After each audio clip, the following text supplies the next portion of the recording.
talking about engaging in 3 dimensions. I'll just take a moment to introduce our panelists this morning. First of all, James Barrow is with Circus. James has been in this world of the built environment for a long time. I won't go into years this morning because it all just sort of adds up.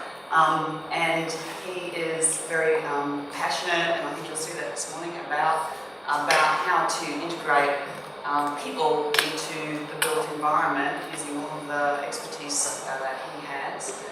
Frances is also with GHD. Frances has a wealth of experience in engagement, communication, and her great skill and expertise, and anyone who's worked with her will tell you this, is translating really complex technical information to language and assisting in the translation of visuals in ways that people can engage with. And Kevin Begg, who is a designer who's, I guess, with GHD for some years, but right now, at this moment, Kevin's the lead urban designer on $30 billion worth of infrastructure. So he's also, I think, what binds all of the panellists together and why we pulled them together is their shared kind of passion for the challenges of engaging communities and other stakeholders in the development of projects, both major and less major. But also there's a level of courage that sometimes takes, and a bit of fearlessness in having difficult conversations with important people within the community, but important people within stakeholder government. So just to set the framework for this morning, we're going to, this discussion is kind of organised into 4 parts. And we'll take questions along the way.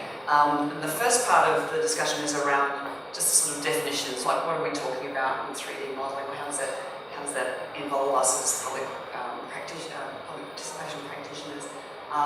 And so James is going to take us along that journey, and with some input from Kevin and Frances. Then we're going to talk about, and many of you would know the framework we work with, the getting started kind of planning phase, the design phase, the construction phase, and how we can use 3D modelling to take us through each of those 3 parts of the development of the project journey, from planning, design to construction.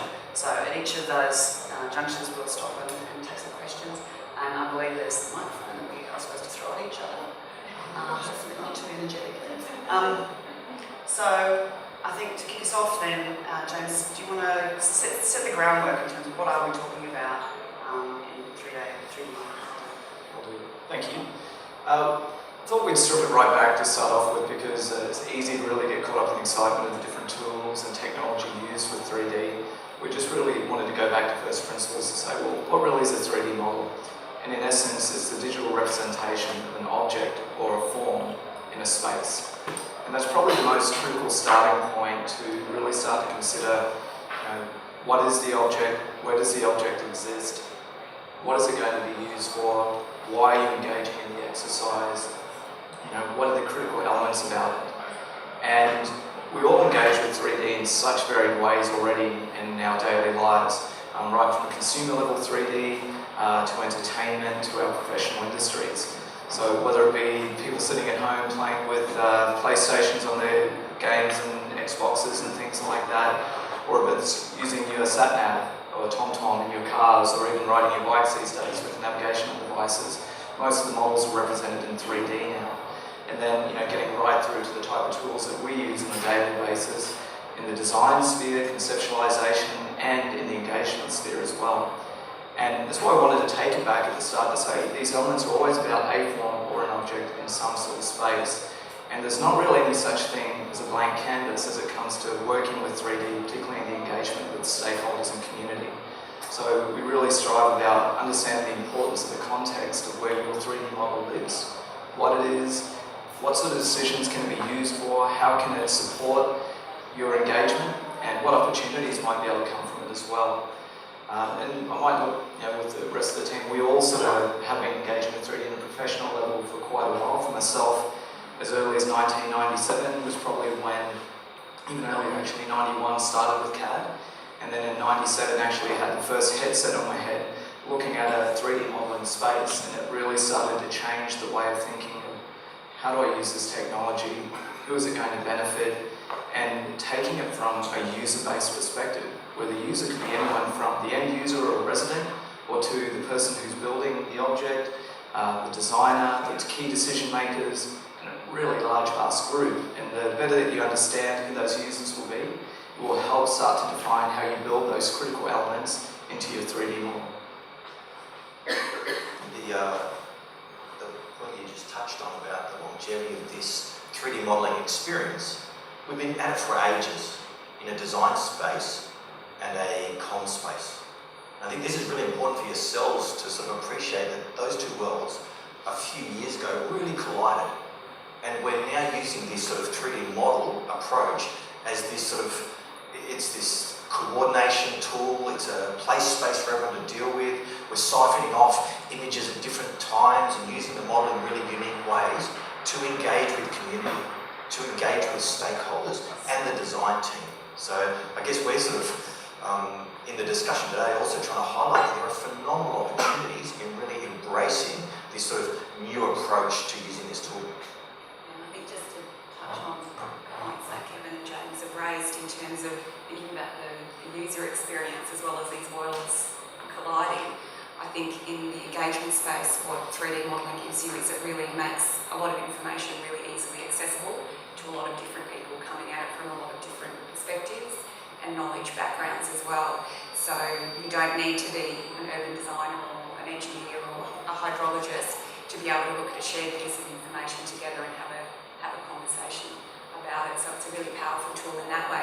And it can also be quite compelling and fun. You can tell some fantastic stories with 3D and also drill down into some quite complicated issues and really in-depth conversations as well. So it can serve a lot of different purposes.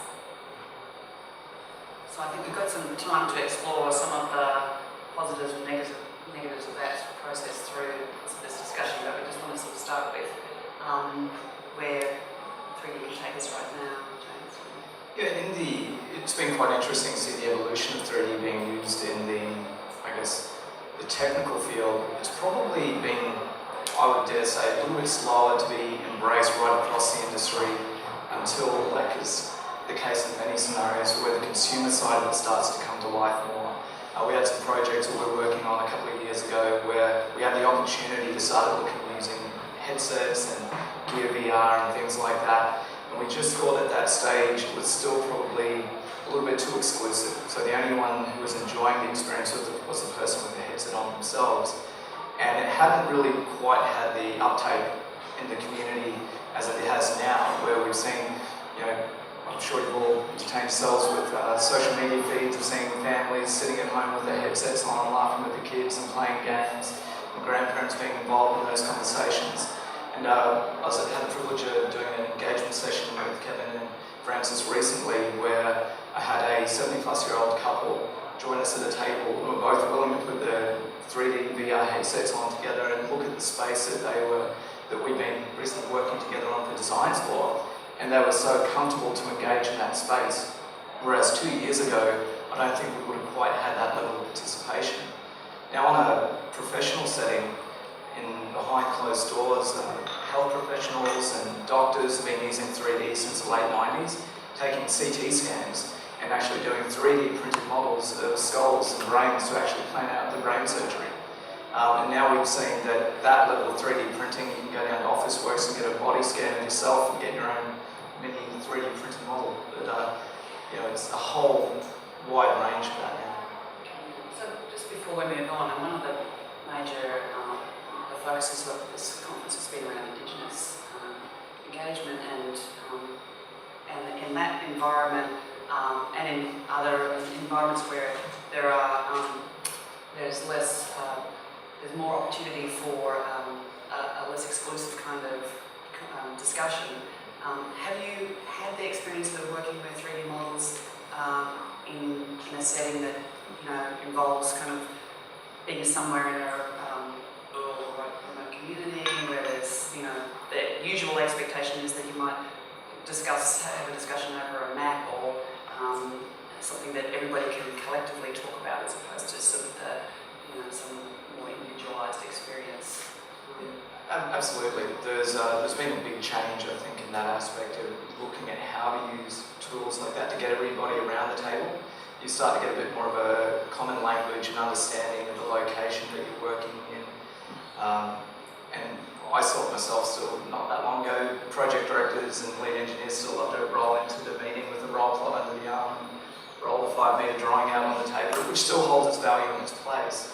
But the more that we can, particularly for large-scale projects or areas in greenfield sites or sensitive lands, being able to collect the right data and information early on to bring that into a model with the social information and the data collected in the early engagement with the community groups, so that when you come together around the table and you are looking at a 3D model, it's being built on accuracy, trust. You identify what the key landmarks are that are important to those community groups, so that when you start the conversation, you're sort of leading it with trust. You're not trying to shy away from the things that you know are important to those community groups. And that's, again, go back to those definitions of defining why you're doing it in the first place, what you need to be including in it, and what's going to be important. That's why it's so important to run these exercises in parallel, not separately, but together as a team with the other industry professionals. I think it gets back to that point that Francis made about accessibility. We were out on site with traditional owners beside a river, out in the middle of nowhere, or it was parkland actually, and we had the VR goggles and the whole bit with the cardboard ones, really cheap little crappy ones that you can put your phone in and spin around and see the space. And it was such a powerful tool to be able to get the people who we were with to visualise what this new pedestrian bridge was looking like in this space.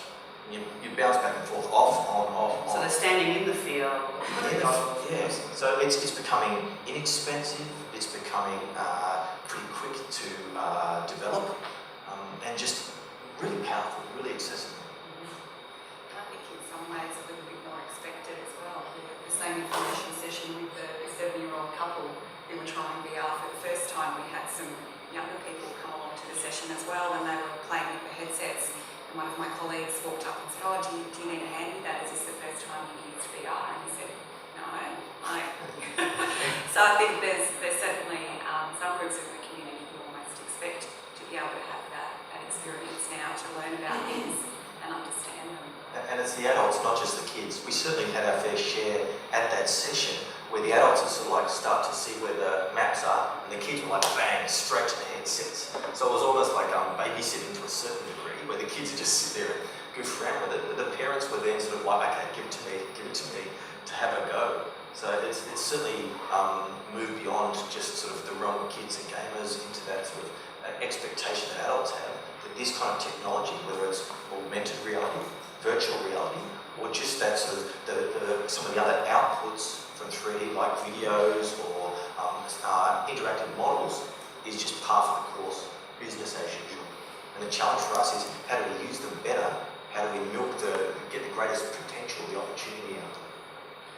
Okay, so in terms of projects, major projects, other kinds of projects, traditionally I think the expectation would be that we would start seeing models at some point when the project had been conceptualised in some way and there was the point of discussion. But I think what you're saying, I think in terms of the process now needs to involve the development of models much earlier, so that there can be a level of discussion that wasn't previously possible. So just take us through the first part of getting started, and then maybe Francis, you can start with what can you do, at a business case stage with 3D models. And I think it comes back to, before you even start picking the tools back, sitting down and actually planning out how you're going to use them throughout each stage of the project, looking at where the different decision points are and where you can have inputs from different communities and different stakeholders, and how you want to be using the model at those different stages. So it's not an afterthought. You don't get too far down the track and realise, oh, we actually need some modelling now. You've built it in a lot earlier into your program. So you are prepared and you're getting the right inputs into the model as early as possible to be having good conversations and making good decisions. What do you mean by inputs? So that could be getting the inputs from just the physical environment itself. So where are the pipes, where are the hills, information about where are the buildings, where are the possible development sites, but also inputs from community, what are the social values for some of these places. And you can start getting that information quite early, whether it's about how communities use a particular park. It was a really great example. I think it got quite a lot of media coverage. Women could jump on an app and put a pin on places where they felt unsafe to run in a city. So you could really start to get a sense of that space of the city and how people use it and how they experience it, and bring that into your model very, very early on. So you can get all of those different inputs, and also through meetings with stakeholders as well, and start building the context for your project from the outset. I think it's very much about, as Francis was saying, the very early deliberate conversations. So it starts with the leadership of the project teams, understanding the type of project that it is. We had a slide up there before which sort of basically said simple and complex. Sometimes there's what is perceived to be a simple project, but in fact it can have a lot of complexities. People normalise the environments that they live in, the spaces they engage with. So that is their hub, that's where they live, that's everything's normal to them because that's their space and it's sacred. But there would be little things that might be that hump that they drive over in the road every day, which they've done 2 times a day every year for the last 20 years. They didn't realise that that's in fact a 2.5 metre gas main. And so that when a new project comes through, that's going to have to be dug up, relocated, and suddenly something which may have seemed like a simple resurfacing project for a road turns into a complicated and complex infrastructure project. And then you start on a major project finding 10, 20s, 30 of those situations in every pocket and sort of isolated area. And then when you start to try and address those one by one and apply that to a total of 20, 25 kilometre linear infrastructure project, you suddenly have an immense amount of stakeholder groups, localised situations and major overlapping situations that all need to interact with each other. And by getting all that information early and being very intentional about how you do it, whether it be survey information, site survey, the engagement with the community groups to get the questions of understanding what's important, so that we might know that that park at the end of the street is actually really important to the community for these reasons. The sightline views from there and the overshadowing could be critical issues.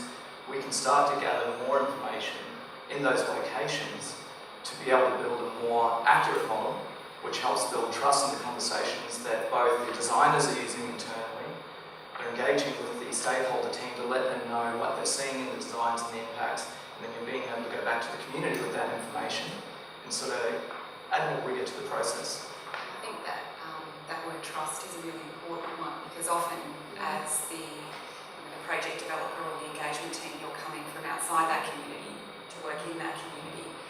So building that really good quality model of their environment and the context helps them build a bit of trust that you do understand their area, you do understand the challenges, the constraints, the opportunities, and they can see that's actually being considered as part of the project development quite early on. So I think that is a really powerful element of the model. With that context, which we do at the start of these projects, many ways you can actually capture that. You can get someone beavering away doing it manually, or for the bigger projects, you actually get the helicopter to fly the whole corridor and come up with this inch-perfect 3D model, which are phenomenal in gaining that trust with the community, because it's like up to date. They can walk up and say, oh, with your model, you've actually got that bin that was removed, you already removed it. Yeah, okay, I trust that that model's accurate, and then we can start to engage with them using this context model to work out what's important, what do they understand about their area, and to use it to sort of highlight some of the, as James said, the bits that they don't know about their environment. They'll look at it and sort of say, really? Is it really that big? Or is it really that far away? And you can sort of, if they've got that trust and that confidence, then we can actually start to engage with them with this 3D model to kind of expose the realities of their local environment. One more aspect is that this this early stage is that these models show up that ugly reality, as I mentioned. And that's really important for some of these people who are making critical decisions right at the start, whether they're politicians or whether they're CEOs or whomever. If they can use some of this 3D tool to help inform their decisions, so they're not just making it on a good bit of advice from a local engineer or a hunch, or sort of maybe the community kind of think this way. If we can empower them with this good information as early as possible, it's critical. Because as you know, this is where a lot of the key decisions in the project are made right at the start. And our ability and the community's ability to influence them diminishes pretty rapidly as you go through the process. So just for argument's sake, isn't there a risk going out so early with something tangible that you can see, and does that then not give you something that you have to take away later? Or I'm interested in your experiences in that. Because it's certainly the argument that you would put up. And I guess in our language it would be, oh, hang on a second, do we know what our non-negotiables are yet? Which I think the more we can come to terms with those challenges and actually be prepared to face them, it gives more support and trust in the conversation with your stakeholders. Traditionally, I would say going back maybe 5 or 6 years, there was a real reluctance, and 5 or 6 years is traditionally. Well, I would say a lot of the industry practice hasn't necessarily changed that much. There's a lot of rules-based approach, and what we find is a common trend. If I was to look at, if we ran a typical process, you get a phone call and say, "Oh, we've got an announcement. We need to put something on stage so the Transport Minister and the Premier can stand there and make their announcement, and we need to do it on Monday, and it's Thursday. What can you do?" And that has been a very typical conversation that has happened. And that was when 3D wasn't being thought about for its full value and full potential, and the opportunities lost by not using 3D in the process. We've been able to change that a lot by working very closely with project teams, again, understanding the stakeholders, and trying to really work with the project leaders to set the strategic vision to agree that you will use 3D as part of the process. Now what that means is you can use it as an internal tool, and then you've got absolute trust that the images you're putting up at the end of the process and the animations are accurate. They're not just pretty pictures, they've been built from the same content that you've designed with. And there's always a challenge to say, well, can you afford it for different scales or size of projects, which is always a valid question. There's a lot of people who would say, that sounds great for a major infrastructure project, but what about my... Well, the scale, I mean, the questions that I have are, I don't think anybody in this room doesn't understand the concept of 2D visualisation stuff. The issue for me is, tell me how this is actually creating deeper engagement from what the traditional tools are, because of that cost issue. It's shiny and new, we know ministers love it, and in New South Wales, we love anything shiny and new in 3D. But I want to know from you how this is actually creating deeper engagement, because I'm not hearing so far anything that is actually deepening the conversation, and I'm sure that that's not the case. So please, that's the good Lucy, if you could just wait for a little bit. We'll get there. But no, that is how does it, and I think we'll get there. But would you like to respond in the meantime? You want to tee off?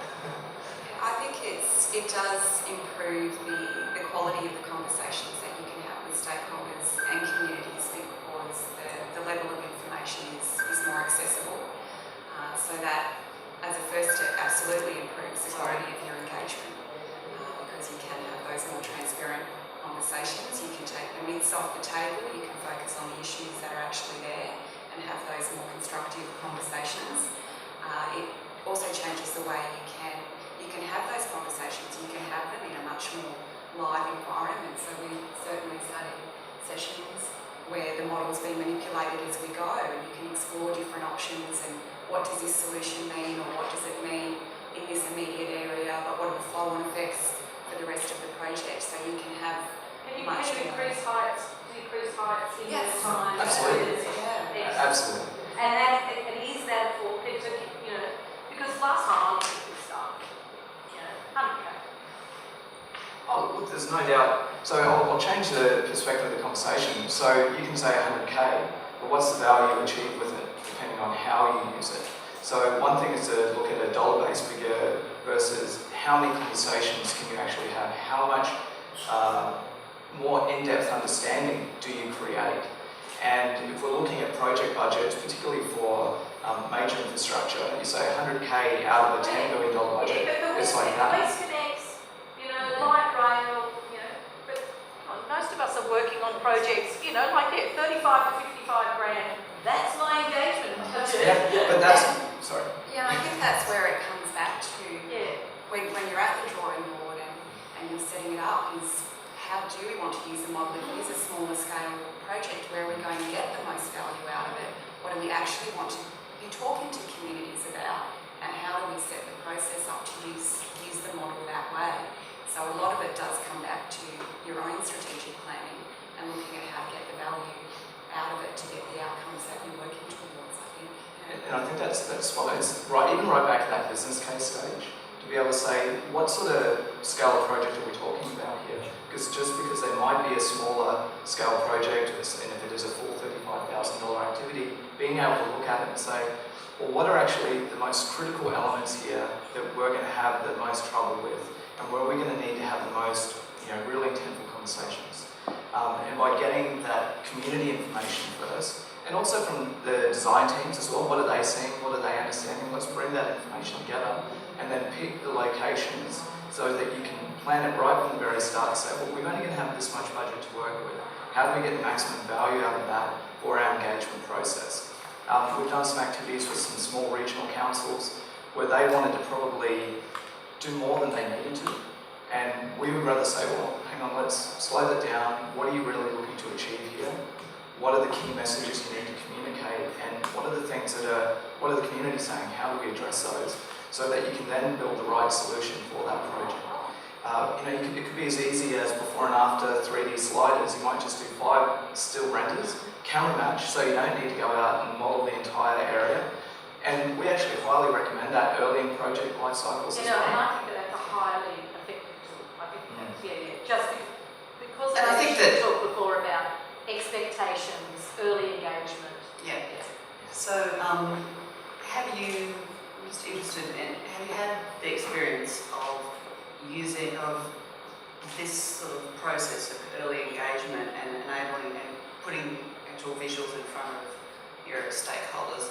It's kind of moving some of the budget away from something like some kind of, engineering solution, not that I want to pick on engineers, but something that would have been more expensive or more complicated, and moving that into a budget that helps you actually engage better or involve the community better. I mean, has this kind of discussion ever loosened up some of the money and been resolved and redirecting somewhere else? So with budget for these sort of tools, it's fascinating how we moved on from them just being a finishing tool, just being a comms and engagement tool.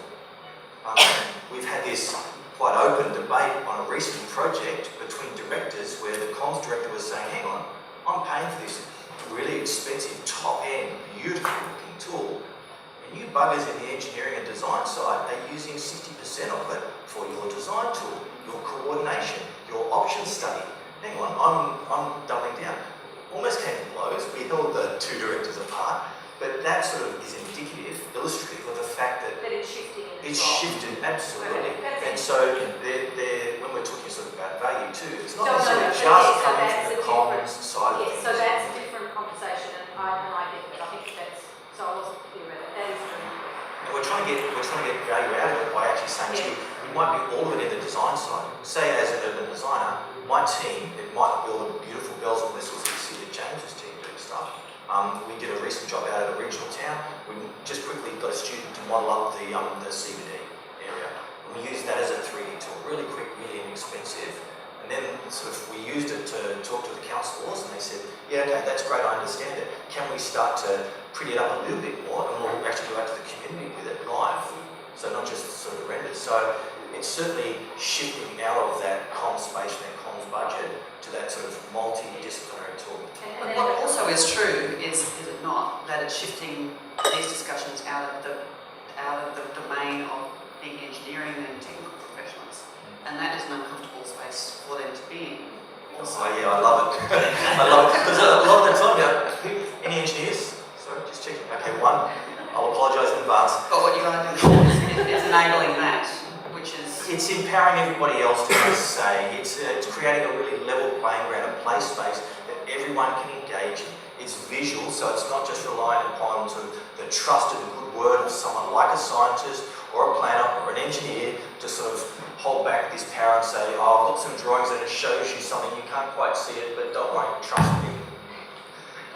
Sorry, can I ask a question just along those lines? What you're saying is that the design tool and the communication tool are becoming one. Yes. Through the use of this technology. Can you speak of any examples where you've used this to co-design projects, infrastructure projects with either non-technicals or teams across partnership? I'd argue that we do it every day now. Yeah. And it can be a simple model, like a SketchUp model, or it could be this beautiful stuff that you see sort of on the screen. So that there are certainly a cheaper version and a more expensive version. Every day we use them for options, where we'll actually build something, or no, actually we'll start back. We'll say we've got a hunch that actually this is not quite right, this design. So we'll get the team to model it up, and then we'll start to use that for advocacy to sort of say, hang on, this decision that was made back here, you realise how just damn ugly it is. You realise how much of a political risk that's going to be. You realise how much the community is going to freak out with this.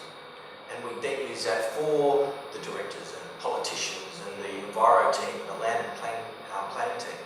And then we'll go out to the community to sort of say, okay, here's the context, here's some of the options that we've kind of modelled up, what do you reckon?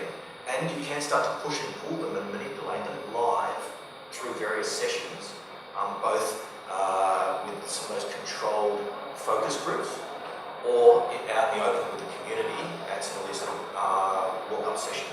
So that's pretty much the way we go about our business now. It is a very deliberate and intentional process we are running now, and it has been a journey, would be the way to put it. And there's no doubt I'd almost be on the engagement side of the fence, looking at my design and planning team saying, I'm going to expect you to have a model ready for us, to review at these points, and want you to be demonstrating to us what you're seeing about the impacts and information we've been giving you. And we do run processes like that in conjunction. Fortunate to have worked together on quite a few of the major infrastructure projects now. And each project is a step forward. And we are certainly finding, particularly the process that we run, that the model sort of sits at the heart of it, and people start to ask to see things in the model.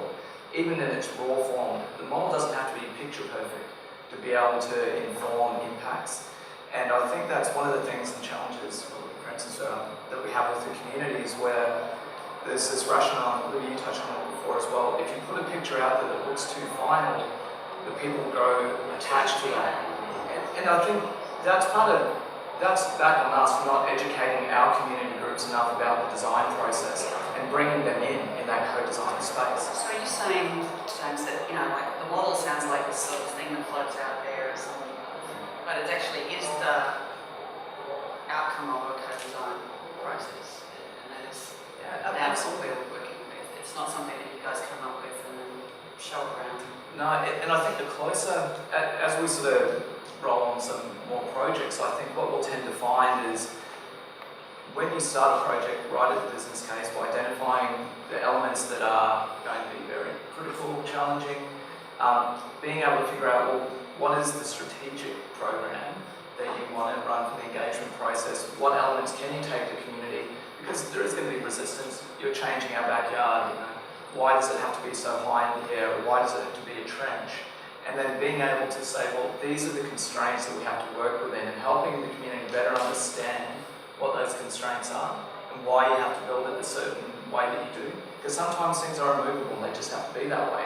But being able to demonstrate that in a contextual environment that they understand, well, what we've found is it's reducing the tension. It doesn't mean people are always happy with the outcome, but they're certainly getting more involved. And I know Kevin's been involved in a lot of sort of over design review panels with community groups. For instance, with the sessions that you've been running, we try to bring that feedback in and be able to demonstrate where it has influence and impact. And I think as we go forward, we'll be able to do more of those live type sessions, actually doing what we do internally, potentially in a community forum, but on the elements that are open to those type of changes, because obviously not every part of the design can just be moved sideways, up or down. So one of the challenges is to demonstrate ways that you have, that the community and other stakeholders have had their opportunity to contribute in the planning phase, and that feedback has been taken on board in different ways. Have you had the opportunity to build into your the information that allows that feedback to be reported or accessed, because we're so limited at the moment to these endless consultation boards and so forth that don't actually really convey adequately how the community has been involved in the process of design. And I think that's certainly where it's starting to head more, is being able to capture the feedback in the live model. So that certainly helps with transparency in terms of it's there, it's recorded, it's part of the project record, and bringing everything in to a little bit more of that single source of truth. So getting everything in one. This is the truth. Yeah. So that's certainly where it's starting to head. She's lost her. More, yeah. Can I ask a question, so just to take us away from where we are at the moment? So, say for example in Brisbane there's this massive Queen's Wharf design that's happening, and it's knocked down buildings, and it's going to take into account some historic buildings, it's going to have a casino, it's going to have walkways, it's going to have a multitude of things that are going to impact workers, community, transport, and a whole range of issues.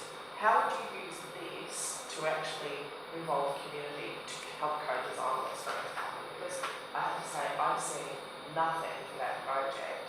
I work with the CBD, I'm part of that CBD community, and I would love to see something that was live and around and permanent that people could contribute to. So can you talk about that type of thing? I'll just add one point on it that might lead to it. I think this is one of the challenges that we have with the parameters around the different types of projects. So that particular In a utopia. In a utopia? Forget that. Yeah. Let's work with In a non-utopian we're talking about, if we're talking about stakeholder community engagement with design, how would you do it? Go. It's a good question. I think when you've got such a big complicated project as well, in terms of, is it actually the best approach to have that open slate? Let's look at the whole thing, or do we parcel it down and look at section by section and have other groups that come in and look at it as the bigger picture? So I think it is looking at building that environment and then looking at what are the different opportunities and challenges within the project scope that you're working in, and then how do you craft the conversations around each of those issues and How would you challenges. use 2D and 3D technology to do this stakeholder engagement? Just come back to what it is when you hear about it. So it's There's I know I can propose something quite complex, but it's a real disaster. No, that's absolutely achievable now. So there's This is live the process interactive you've been going through. Yeah, so there's By the way, I probably... don't know if it's working on a project or not, I'm just... Yeah, full disclosure. Definitely not. No. Unfortunately. So the tools exist so that you can work in a live environment to manipulate models. You can't always do as rapid real-time technical manipulation as what you would with engineering detail, with the nuts and bolts and everything are there. But you can, there was a video I think Libby before where you could see a site moving and testing overshadowing. We run that process now. Now a lot of times that does happen more internally than it does externally. I won't shy away from that, but we'll go into that utopia. In the utopia scenario, we would have collected the information, we would have run early engagement sessions, which the teams already do, but we would have folded that all right in from the very start.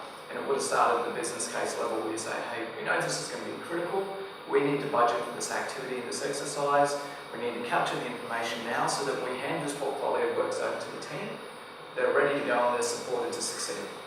And in that process, we then run the same type of engagement workshops that we do now with the 3D models that we use on display. And you can have them on display on the street so that people can absolutely. instead of all these focus groups That's behind right. closed doors And we've certainly done that with Northern Country. So a lot more projects are starting with these pop-up hubs. So right at the start, you could say, once we've got the 3D model of the existing context, here's a model that people can go to and explore using the PS4 controllers that they've got. That's already there, or their iPad, spin around from key spots. We can select key spots that we'll need to come back to and sort of show them, here's the base existing environment, here's our first 3 options, here's some more developed options, here's our preferred option, here's what we're building, here's how we're going to build it. Each stage along the journey, you can always come back and revisit those through either sort of, different ways that they can interact with this model, or 2D sort of stills that we pull off it, or animations that we post up onto the website. All of these sort of things that I've just described are the product of this 3D model. So what would be the risks in doing that, so with the stakeholder community? So, because I actually think that sounds like a fantastic idea, but what have you seen in your experience as being risks? Yeah, I think with the earlier you start talking to communities without answers, it increases anxiety, uncertainty. There's also, so that's certainly a risk, is that there's a lot of unknowns, which means people can become quite worried about things they may not want to or need to be worried about. One of the other risks, I think, is it's one that can be managed in terms of educating communities about the design process. This is what we're showing now and why. This is the level of information that's available. This is what we're asking communities to get involved in. And letting them know at that stage, and this is what you'll see next, and this is how you can be involved, and this is what you'll see next, and how you can be involved. So, starting from the very beginning, letting them know it is going to be a gradual build of information with different inputs at different stages. So, setting that up really well from the beginning can help manage that risk of it all not just blowing out into a bit of an uncontrollable conversation. Would it not be true also that the risk is sort of further up, in the sense the risks there are that the project itself might get a level of scrutiny that it didn't otherwise have? The decisions might get undone. Keeping the bastards honest, basically. And I think that's, It should have scrutiny. Because this is taking, when we're talking about infrastructure projects, we're talking about taxpayer money on government projects. And this is the wonderful part of this tool, is that it's actually expected by the community, and as a result, politicians are sensitive to that, thinking, gee, we've got to start early, we've got to actually do this properly, we've got to engage a lot more rather than have that extreme control and just eat little bits of information out. We're also conscious that the community has moved on, they've grown with us, they're a lot more literate when it comes to 3D models and images. So we can put up something that looks like a big white box, and no one's going to say, are you really going to build a big white box on my site? They kind of know, okay, that's just the massing, and we'll come to be the next stage with a whole lot more detail. They can understand the journey now, that what they're seeing is not what's going to be built, even though it looks kind of realistic. I would contest that though, Kevin. I would ask you, that may be true in, Melbourne, but but is it really true, Lee? You're right in the sense that there are. It's I won't say it's a generational change, but certainly everyone's got 3D on their phones. So James, more they your immerse point into earlier about the consumer availability of 3D. We've just got to go along with it and accept that there are some. We can't just sort of hold back saying that 10% of the holdout of the community may never get there, won't be able to engage, therefore we won't do it. And I think going to Francis' point, we were saying when we engage about the program, being very clear what the program is, what level of information will be available at different times and different points. So, we can go out with more rudimentary models to be able to show the constraints, the harsher parts of it. If it's going to be a big structure or it's a bridge. But also, it's always good to be able to run something in parallel which might show the vision of where you want it to end up or what you're looking to achieve. And that vision doesn't mean it will be the exact final thing that's built. Those greens could be green, they could be blue, you know, the pier types might change. But it sort of helps to have a little bit of both to work through with the community on that, and it's also letting them know where their comments, what elements will really be able to influence, so they don't create false This is the heart of expectations. it, isn't it? Like, we're looking at images, and the reality is the community is not able to influence any of them. Like, they can't actually say, I am not interested in having a 6-lane highway through my suburb. That decision's been made, you know, and yes, you're allowing me to tweak the colour of the rail, whether it goes over or not. So I think that there's... I think that what you're saying though is that that isn't necessarily the case on the projects that the jumping to. Well, what I'd like to hear is, who have you got in the room? Who are you working with? So how are you determining who you need to be talking to, and how are they sitting down with you and influencing the design? Like, I guess that's what I'm interested in hearing. Are you randomly selecting people? Is it whoever turns up on the day? Is it pop-ups on the street? Is it hand-picked stakeholders? Is it community activist groups? Is it all of those people? Like, how are you meeting the same group of people over a period of months, or is it just whoever turns up over a period of months? Like, I'm interested in hearing the technique of how you're actually using this. Sorry, am I out? I thought that's all we're going to hear. Short answer is yes, all of the above. Yeah. Again, we're complementing a really sound engagement process. You've got to have that. You've got to have that forward planning to make sure that you're identifying who your groups are and then using the appropriate tools to address them. And what we're saying, the thesis is that we're actually using this tool and this process, company process, a lot more profoundly and a lot earlier to get that early feedback coming into a project. And it is accompanied by the shift with these large-scale projects where we are empowering people to have a say early on at the start. If it's done properly, authentically, openly, and again that comes back to real people planning an outline, where we can say, okay, let's choose the corridor, then let's start to choose the scale, with that diminishing opportunity to influence things as you go. So all we're saying is we're putting it forward, we're putting it forward to the start. That's what we're saying. So that when the big decisions are being made, it's out in the open and people can see it and understand it. Not everyone sort of can understand plans or words. If they're visual people like me, we're using this tool to get that sort of clear communication of the risks and problems and opportunities as early as possible to empower them. And I've certainly seen that influence decisions around sight lines, height of structures, the bulk of structures, design lines where bridges may or may not go, or shared use paths connections and things like that. And that has been through very deliberate structured processes. So whether there's certain review panels or community reference groups that are established and engaged with information at the right times, with the right people can answer the questions as well. So that you have got the right representative from the planning team who can say, well, this is going to go through an EES process, we'll have an engagement at this stage, there'll be an update to that, then we'll go, they can really map out the elements that are under consideration, that the engineers are there to be able to talk about why they need to maintain a certain grade on the ramp for a certain length. So that builds that added trust to what they're seeing on screen. And we have been, I would say it's an improvement every time, every project, and we do have reflections on our lessons learned, say how can we change that, who do we need to have in the room next time, and particularly on some of the projects we're working on now, we've probably got the best cross-collaboration I've seen between the work streams in particular, and then in those most recent rounds of engagement, that was certainly coming through in the community forums as well.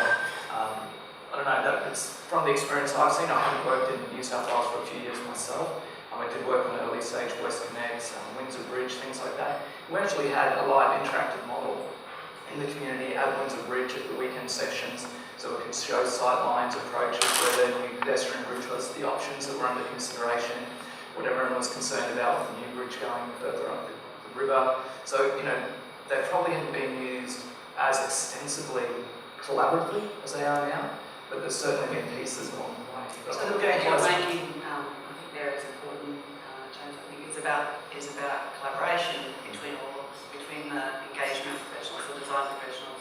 So what does that look like? Does it mean you're all co-located? It's the level of integration that you're talking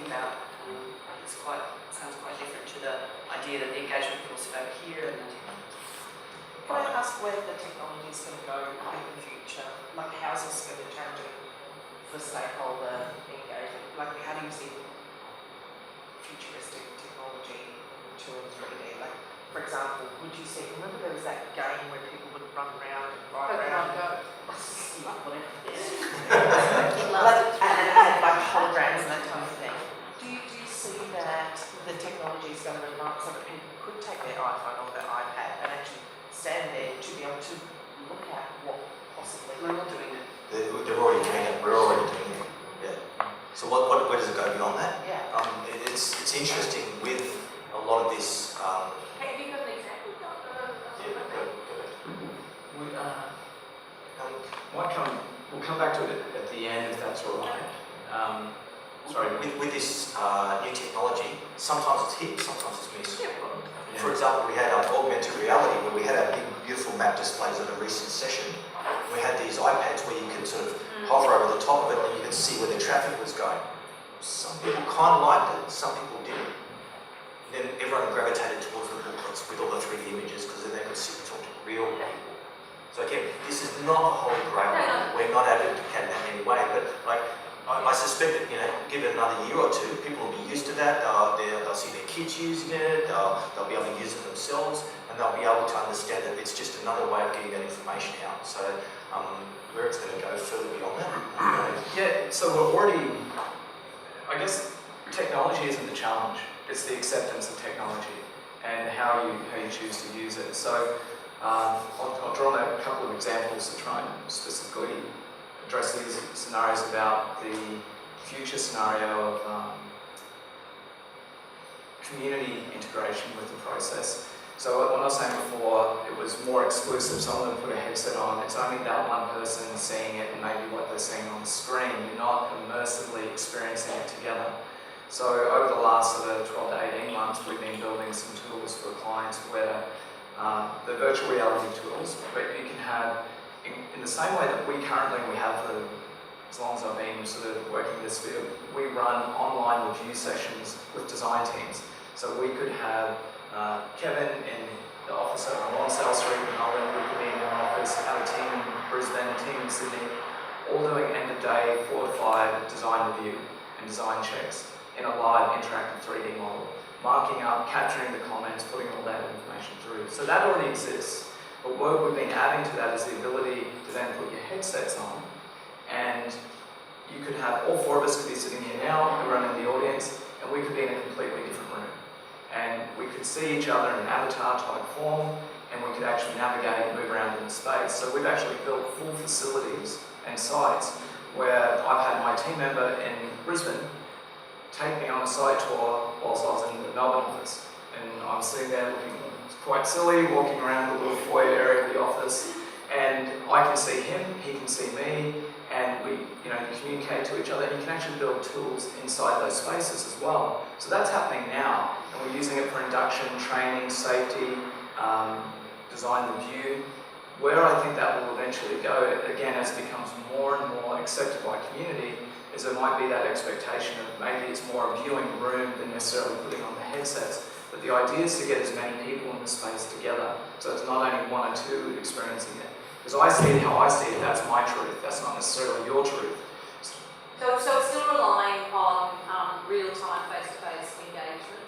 So have you got some examples of how you... I think that's an option. It's What an you're saying is that's an You option. can do it at your own time at home as You well. can also Right, do it. so you Yeah. can use it online. Absolutely. So we intentionally set up a lot of these processes as non-app based. Yep. So it's not something that you have to download to your phone or worry about whether the kids get up and use 10 gig of data in the morning with the app. So we've been doing a lot of things web-based. So it's on the website.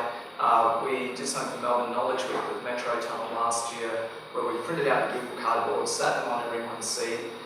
We had a link that when they walked into the room, they got the link on their phone and they could open it up. And we had it queued to the keynote presenters, and someone came up with a clever sort of clause that when each keynote speaker finished, stop, it's Google time. And people, if they wanted to, would put their phones in the Google Cardboard and could have a look at the environments, and we linked them to the locations that we were at and what we were demonstrating. And much in the way that I described about being on the room at the same time, our final scene was sitting in the room that everyone was in, and so that when they put it on, they could see the space they were already at, and then when they turned around behind them, it revealed where the metro tunnel was going to be in the future and helped give them that connection. But they could still go home and have that exact same experience at home because it was hosted online and available to them. So we always try to make it as accessible as possible. And I think there's two things there. There's the moving towards a more shared experience. At the moment, virtual reality can be quite isolated. You're in a room by yourself. Someone could ask you, what do you think of what you're seeing? And you can't have that shared conversation. So that's, I think, a really important development for engagement, where you can actually all be talking in the same space at the same time about the same thing.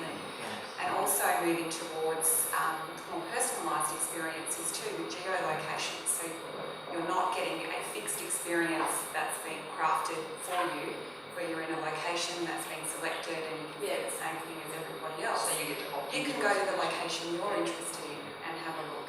So that idea of shared experience, but also personalised as well, is quite exciting. Because I know that. So we've got a question up the back here. I'm just watching on the screen showing us a really cool thing, and I just wondered if you found that when people come in and see something like that, I know if I walked into that reference or that, I'd be quite excited about it, like I'm living in Star Trek.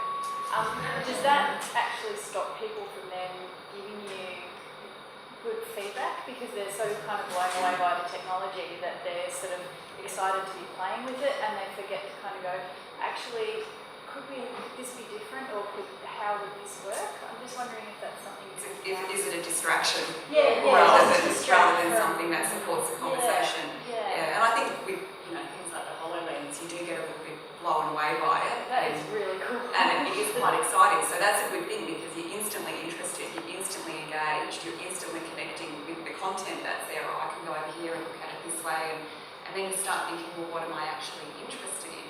Because you can navigate that experience a bit more, you can go into the elements that you're most wanting to talk to people about. And I think it's also when you do have these kind of tools during face-to-face or online sessions, it's making sure the staff that are facilitating it know how to get the most out of the tool as well. So you don't set a session up, have all the tools, none of the staff have to play with them, know how to sort of shape the conversations using them. So it does require a bit of upskilling from your engagement practitioners, and often the technical teams who are working there and having the conversations as well, to really know how to use the tools. And I think a lesson we've certainly learned is to do a lot of testing around that. So not just testing that it works. Technically, it's all going to operate as it should on the day, the internet connection is not going to fail. But that you actually step through some, I guess, role playing. If someone came and asked this question, how would we answer it, or how would we have that conversation? So it's knowing your tools really well yourselves, I think. But it's just a tool, and it still needs skilled practitioners to be able to elicit that response, understand it, analyse it, and feed it back. If I can give two really quick examples. It is about being strategic about that use, because people can become overwhelmed, sometimes with the excitement and sometimes with angst. So there's some majorly localised impacted projects we've worked on recently, and when we ran our engagement for revealing the design, we were very intentional about saying, okay, let's use the model to demonstrate key locations that we know the whole community engage with. So it might be 20 or 30 odd locations that we can go and demonstrate that, because this is a group forum, and it's not the location to be demonstrating a localised individual property impact for somebody. So whilst everyone's like, oh wow, great, there's this 3D model, and you do get a lot of interest, let's have a look at the model. Because we're able to take that approach, and we'd intentionally had planned that we would then roll out one-on-one sessions with the impacted residents who wanted to have a more thorough first-hand experience, for which the engagement team members would go with them, book a time with the property. We had them set up with a lightweight Circus Pro so they could run a similar experience, but from that individual property owner's backyard, so they could see the sightline themselves and directly in the safety of their own home, where they feel safe and they're in town. So which came first, James? Did the group session come Yes. before the individuals? Yes. Yeah. So there was a notifications process that happened, and I think there's probably a lot of learnings from that project as well. Try not to go into exact projects, but I think there's certainly ways that it can always be massaged and improved, and that's about doing that reflection and lessons learned at the end of each engagement, so that you can improve on the next step as well. The one other one I was going to touch on was a similar sightline exercise using an interactive model. This was for a major road authority, and what they decided to do is a similar thing. They were worried about sight lines in people's backyards from a new overpass. So what we did is we actually ran the session live online, so that people could remote in or dial into the website, hear the dialogue from the project director, have the interactive model running live, demonstrating the exact sight lines that they were talking about, and a supported user forum running live at the same time, so questions could be asked and responded to. We found that to be quite good as well, and that way, People dial in. I don't have the number off the top of my head, I could check on that, but yeah, I know the authority was happy with the response and the level of interaction they had. I don't have the exact number, sorry. But I certainly think that was also one of those scenarios where people were sitting in the safety of their own home. And I know safety might be a strong word, but it's where they feel in control, and if they want to switch off, they want to engage, they're making those decisions. They're not sitting in amongst a larger group of people trying to deal with their own emotions. Thanks for answering my question there. I was really hoping I was going to hear that. So that's like a webinar scenario. Yes, exactly. Yes. I think that as engagement practitioners, we look at this and go, that's amazing, I wish we could have it on all projects, but obviously it's quite expensive and there needs to be a relatively light budget to... No, I'm interested in this issue of expense because numbers. Is it 100,000? Is it 5,000? Is it scalable? Though it's still, there's different scales. Can I just add something to that as well, just quickly, because from what you guys are saying, it sounds really resource intensive as well. I think that could actually almost be Well, more I think that's expensive. what you're saying about the risks is that it opens up a level of engagement that maybe To generate this model, we're already doing it. All the different groups are already doing it. The engineers have got their staff, the designers have got their staff. All we're doing is saying, why don't we just actually combine the bloody thing and use it as that single source of truth?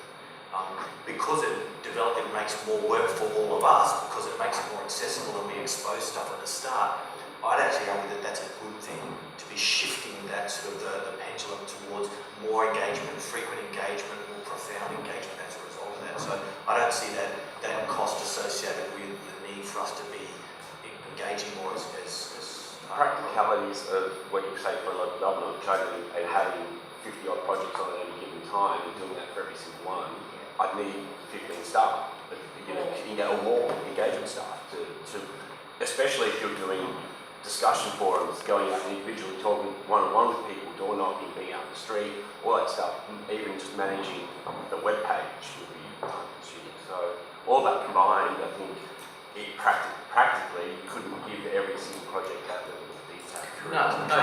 And again, that would be an ideal world.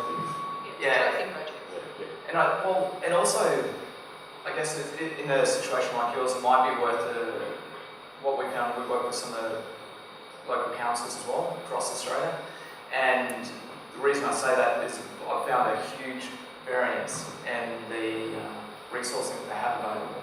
So, for example, work with Launceston, so they've got a much smaller team, much more smaller resource capacity. So what we've done is look at enabling them with technology so they can do the majority of it themselves. So we set up the control situations and the data sets, and then we try to empower them to handle most of that and try to simplify workloads so they can get the most value out of their investment with the capacity they have. Now, other teams we found where it started out with just 1 or 2 team members and we set up the same scenario, it's actually reversed where they've seen the value that they're getting out of it and how it's helped them improve their relationships with their directors and ministers and inform their approvals process. So they've actually scaled their team now up to 5. So they're actually getting a larger benefit of it. There's new improved workflows and that's part of their daily process now. So instead of it just being seen as an expense in terms of time and capacity, they've realised, no, we're getting huge benefits out of this process, let's continue to invest in it. And on that benefit as well, I think it'd be really interesting to take understand how we measure that, because I know from an engagement point of view generally, evaluating success in engagement is really difficult, and understanding the value it's adding. So seeing that in numbers and evidence-based would be interesting, because I think it's tricky to then have to go back and say to my director or my GM, hey, this here's the net benefit of doing these and spending more money and having more resources or whatever. So can you get the ROI? Quantifying that is one of the biggest challenges, and I guess that's one of the items that needs to be defined early on. Sometimes if someone's doing an animation, they'll do that, like how many hits did they get, and where were the locations of those hits, and were they actually getting the message out to the local, residents that they wanted. So that's again about the strategic approach, to say, what do we need to measure here as success? Is it the amount of people that ended up turning out to engagement session 3 and 4? Was it that it went so well, the numbers actually came down, the number of comments that we had to address, the number of submissions or objections to the project? And so starting to look at the other teams, so whether it be the engineering or planning team members, getting the type of stats that are important for them as well, and looking at how many questions or responses you're actually getting. And I think it's always hard to measure what didn't happen. Yeah, well, Did we're in that boat anyway. did this process prevent an issue blowing out of hand, which would have been a lot more resource intensive to manage than the process that we chose? Question of you. Yeah, I'll just add a question and an answer to that. I think having social people in the risk assessment early stages, so that you're not just looking at hindsight saying what didn't happen, but at the very pre-design, pre-conceptual stages, having these social risks, political risks, reputation risks identified upfront. And someone mentioned that earlier as well, you guys were saying, and I wanted to say at the time, I'll go back now, I think it's easy to understate how resource intensive or how much technical expertise is needed at that point. It's like, just plan a bit better at the front. It's like, you've got to pull in, and I think that's what you're sort of talking about, Lucy, you've got to pull in other engagement tools within that stage and go, all right, well, how are we going to, we don't have a model yet, we're not there yet, how are we going to engage on understanding the social risks, the environmental risks? We've got to go out and ask these stakeholders, these community members. And so you might have to, there's a whole breadth of other engagement tools then you have to use, and I think just by saying, well, just plan better is not, it understates it a little bit. Correct. It's tough, and you would have to answer it. Better engagement. None of this would be easy because there'd be a template and we just pull it out every time and go, there you go, the rest of the job. You're absolutely right, it's different for every project, and depending on who you're talking to and what about, you will use different engagement methods to talk with them. So it will be different for every project. There is no single model of this is how you use 3D modelling and it's going to work exactly the same on every single one. You tailor it, and that's tailoring, looking at how big a scale do we need to go to? Do we focus on just particular issues or areas? So it's different for everyone. So I think what we're talking about is more the process of using a model to bring different disciplines together and sharing that information and helping us to have those conversations with communities, still using online, face-to-face, all those other engagement. I guess the question is for everybody else then is how do you take the experience that we're having now, sort of this big, resource intensive experience, and boil the learnings out of that into some form that could be usable and doable at a different scale. So it is, do you see an opportunity taking what you've learned, or is it always going to be bigger and more expensive? I think the scaled back version, there was an example running before where there's been a report recently on zero emissions and driverless cars by Infrastructure Victoria, and we were like, wow, how are we going to actually demonstrate what this could be? So it was trying to pick fixed views which would represent a large range of the demographic, and from rural to semi-rural to local, higher density sort of locations. And thought we're never going to be able to model all of it, there's just not budget for that. So it was about picking very specific views which would demonstrate the significance of change. And being able to look at lightweight platforms where you can use an online tool. There's some fantastic platforms on display out there. And ultimately I see it as the combining of the tool sets, so that knowing that, okay, this is one we're going to need to capture a lot of online feedback. We want to link that to geospatial information, so all the pin drops and everything like that, because that then also represents the location of the 3D model. So we start to understand why is that tree so important, or why do we need to keep that in mind? And so suddenly when we do any visuals, that tree is always in the visual. People know it's going to stay, it's not going to be touched, it's not moving. I know that's a really scaled down version, but you can build these lightweight systems which can be image-based, but it's still all, when we say 3D, it's still geospace. And you start to tag in all your other metadata in your 2D information, so that you bring the information together. And I guess with the planning aspect early on, it's not to dismiss and say just plan data.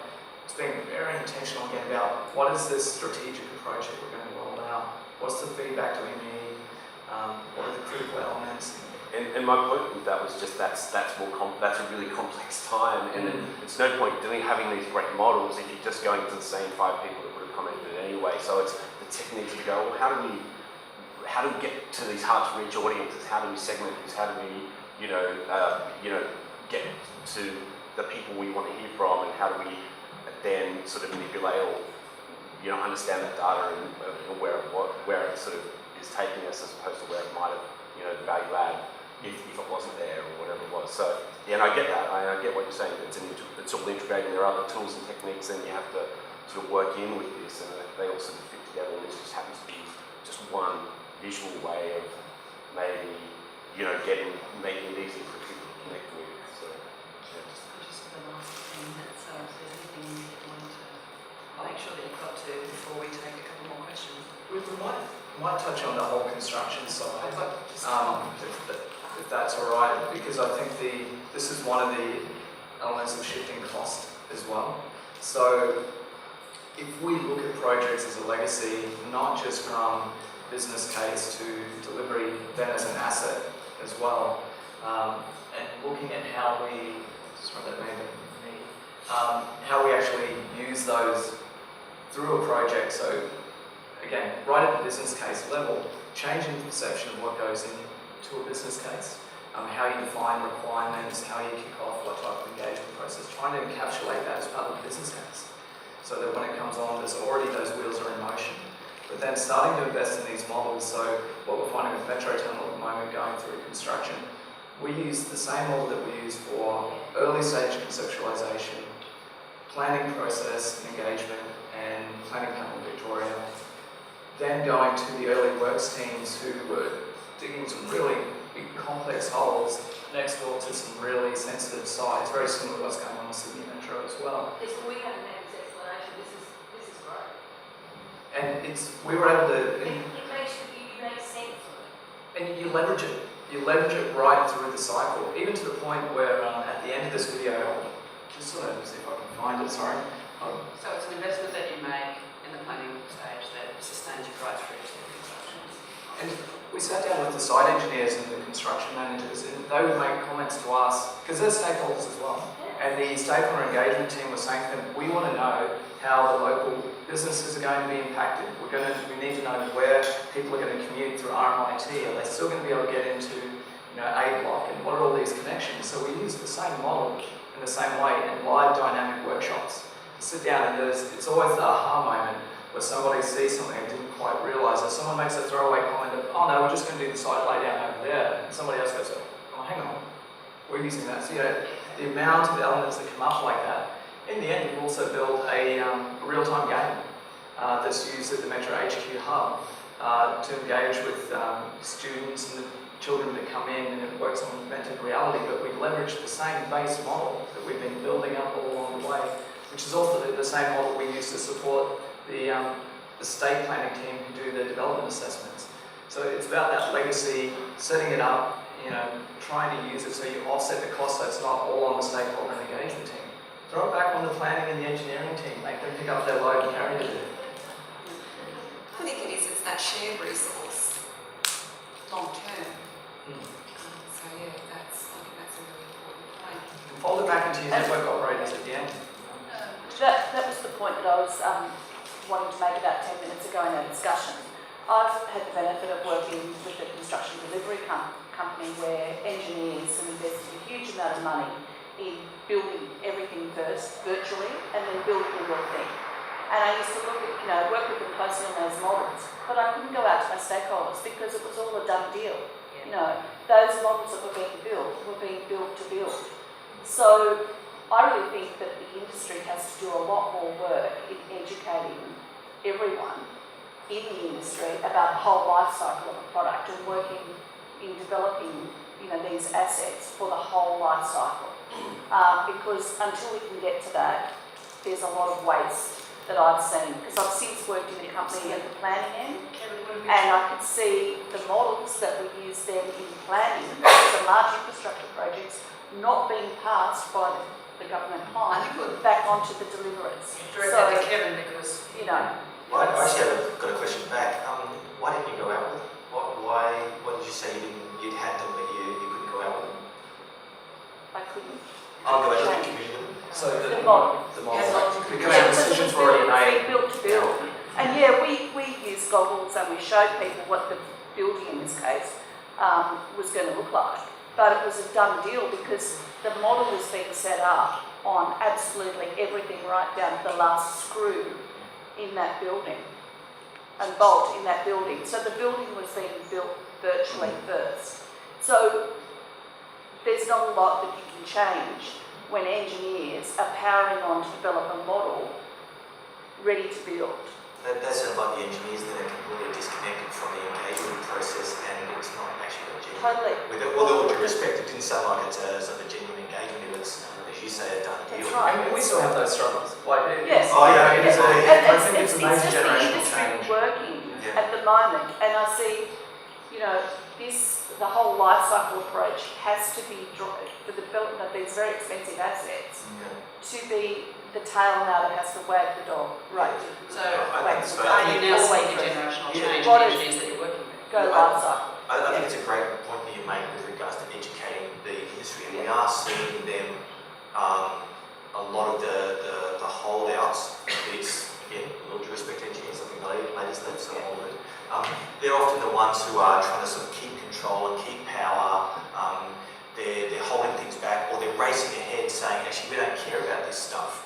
All the stuff that we're talking about is kind of inconsequential because I know what's right, and it's binary, and it works, and it's all good." It's a set of rules and standards that Yeah, get but it's also the applied. way the industry is organised. At the moment, I had the opportunity to work in a company that was largely focused on delivery.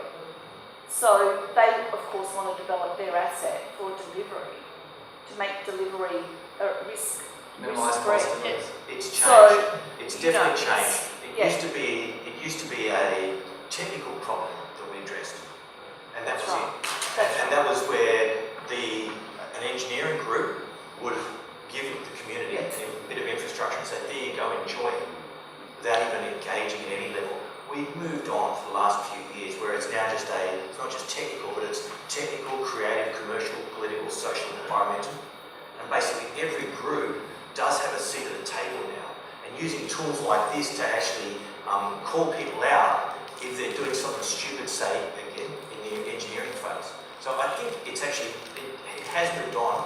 We have seen the industry change and have to come along with us to the point that they're pushing back to sort of say, actually, we'll engage, we understand what you're after, we want to do it this way, does this sound okay? To try and engage in this new approach. Would it be true to say though that you would be more likely to see that kind of openness in a, say, project that situated in a marginal electorate as opposed to...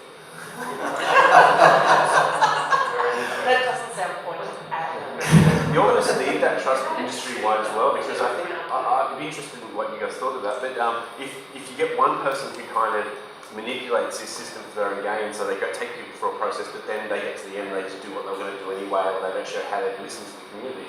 Does that just undo it for everyone? Like, Well, the so trust is lost. That's really... Absolutely. And I'd say you probably wouldn't see them necessarily on the project again. And, and we have, over say the last 9 or 10 years, seen the benefit of seeing project managers and engineers and work through into director roles, project director roles now.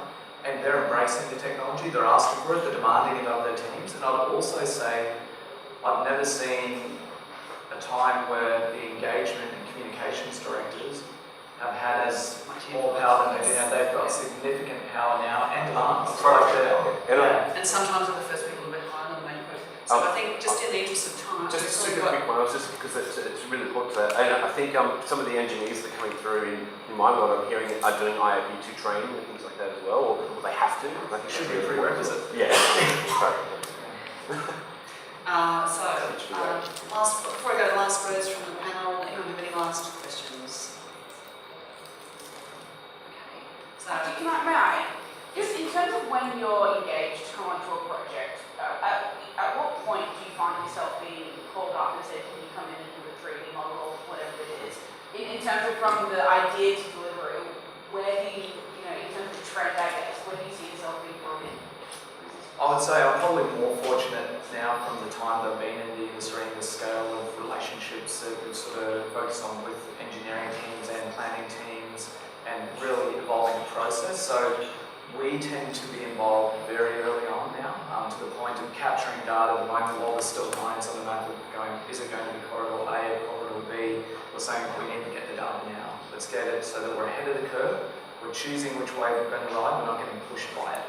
And that is to prove yourself to get to that point of being... it's certainly taken years, but it's also, it's that in the same way of educating communities, educating the internal team members as well, and helping them get wins. Seeing why it's a benefit to them and helping them to learn how they can use the tools in their own processes. But at the same time, we still get the phone calls. Friday, what can you guys do over the weekend? Get something out on Monday.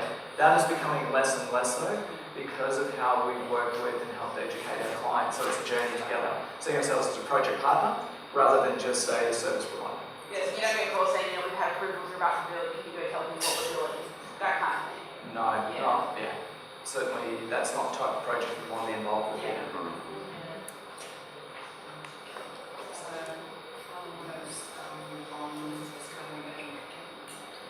So, start with you, Francis. Yeah, so I think what we've really been talking about today is a change in the process, in how the model can be used, and I guess we're talking about where we'd like to see it go in terms of early internal collaboration and early collaboration and consultation with communities and stakeholders, and being able to use the model to really support that. And we'll certainly be championing that in the work that we're doing going ahead as well. I would obviously be biased because it's the sphere that I work in, but I've certainly seen the added value it's brought to projects over the years. Early in the project, really understanding the complexities and challenges of the project and who all your stakeholder groups are internally and externally, so you can really get that groundswell of momentum and build in trust in the 3D models. I can't stress enough the benefits that I've experienced firsthand in a lot of the scenarios that we maybe have been able to help change and opportunities realised. I'd hate to be at the other end saying, I wish we had. So have the benefit of being saying I'm glad that we have run this process, and be more than happy to share information or other sort of details about it offline as well, and also to learn what your scenarios are, because I think the more questions we ask, the more we learn from what your real challenges are. As an urban designer, I need you to do my job, or to do my job properly, I need you. We're using tools and processes like this to really step up in these multidisciplinary environments to help do the right thing, to get the right outcome. And I'd sort of urge you to actually embrace a lot of this stuff, a lot of this sort of the way of the future, to really sort of step up as well with us. Okay, well, thank you everybody for your time.